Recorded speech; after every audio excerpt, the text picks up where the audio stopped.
Knowing the ins and outs of social give and take and power moves is key to making it in today's complex world. Robert Greene's 48 Laws of Power gives priceless insights into these dynamics, and Law 13, in particular, underscores the importance of appealing to others' self-interest. Here, we look into 3 compelling scenarios showing how this principle can be a game changer in getting cooperation, keeping respect and independence, and building give-and-take relationships. In the pursuit of power and influence, knowing how to effectively engage others is top priority. Robert Greene's 48 Laws of Power offers timeless wisdom, with Law 13 emphasizing the effectiveness of appealing to self-interest over mercy or gratitude. Let's explore how this principle shows up in real-world scenarios, shedding light on its significance and practical applications. 1. Getting cooperation. In the dimly lit study of Prince Lorenzo de' Medici, Niccolò Machiavelli entered with purpose, his posture straight and his demeanor respectful. Holding a leather-bound manuscript close to his chest, Machiavelli approached the ornate desk where Lorenzo sat, deep in thought over a pile of parchments. "Your Highness," Machiavelli began, bowing respectfully, "I bring forth a gift of great value, one that could greatly boost your reign." Intrigued, Lorenzo's gaze fixed upon Machiavelli as he placed the manuscript on the desk before him, its cover adorned with gilded lettering reading, "The Prince." "This treatise," Machiavelli explained, "is a culmination of my observations and insights on the acquisition and preservation of power. It is crafted with the singular aim of empowering you to solidify your authority."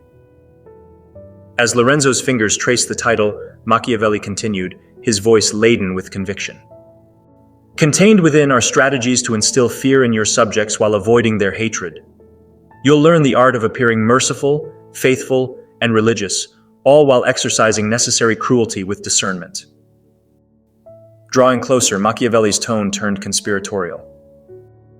"I extend this not out of mere gratitude or kindness, but because I recognize your potential to rule with greatness. Allow me the privilege of serving as your advisor, and together we shall safeguard the stability of your princedom for generations to come." In that moment, Lorenzo's eyes shimmered with intrigue, signaling his readiness to delve into the depths of Machiavelli's wisdom, setting the stage for a collaboration rooted in mutual interest and ambition.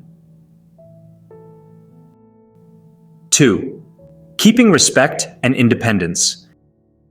In the intricate game of power dynamics, keeping respect and independence while navigating through the delicate balance of influence is imperative. Vulnerability, akin to exposing oneself to the wolves, is a perilous path. As the age-old wisdom dictates, a lion does not seek forgiveness from a sheep. Cardinal Richelieu's chamber, heavy with silence save for the faint ticking of the mantel clock and the crackle of the dying fire, provided the backdrop for a decisive moment. Seated behind his desk, the cardinal fixed Father Joseph with an unreadable stare, acknowledging the years of steadfast companionship and counsel that had guided him through tumultuous affairs. Father Joseph, his weathered face betraying a sliver of hope, pleaded for forgiveness for his recent transgression, emphasizing his intentions for the greater good of France and the Catholic faith. Yet, Richelieu's expression remained stoic, revealing little of his internal deliberations. Intentions, he affirmed, mattered little when actions threatened his position of power. With the precision of a predator, he acknowledged the loyalty that was expected, drawing a sharp line between allegiance and betrayal. With a decisive rise from his chair, Richelieu's silhouette danced in the flickering flames, casting an ominous shadow over the dismissal that followed. "You are relieved of your duties, effective immediately," he declared, extinguishing the flames of their tenure with a finality as cruel as it was resolute. The mercy and gratitude Father Joseph sought were not to be granted. Instead, the cardinal's actions spoke of a calculated preservation of his own power and independence, demonstrating a keen understanding of the dynamics at play.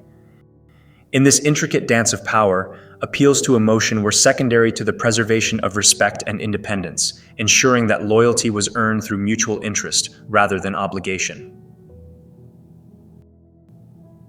3. Building give-and-take relationships.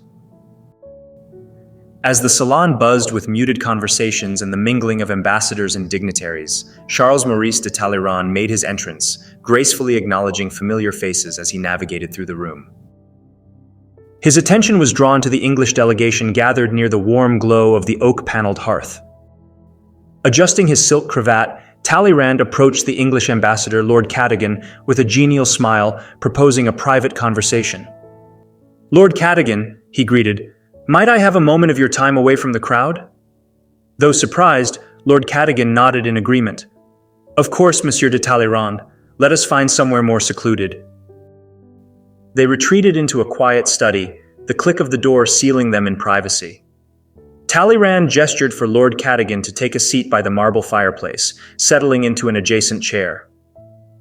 "I am genuinely interested in understanding England's objectives for these negotiations," Talleyrand began, leaning forward attentively. "What are your nation's aspirations?" As Lord Cadogan detailed England's hopes and concerns, Talleyrand listened intently, his expression reflecting a sincere desire to comprehend.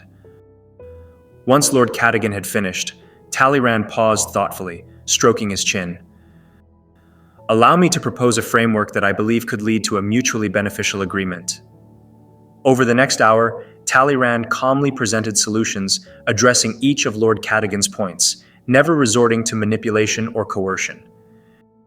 By considering not only French interests but also those of England, he gradually allayed the nobleman's reservations, fostering a sense of collaboration and give and take.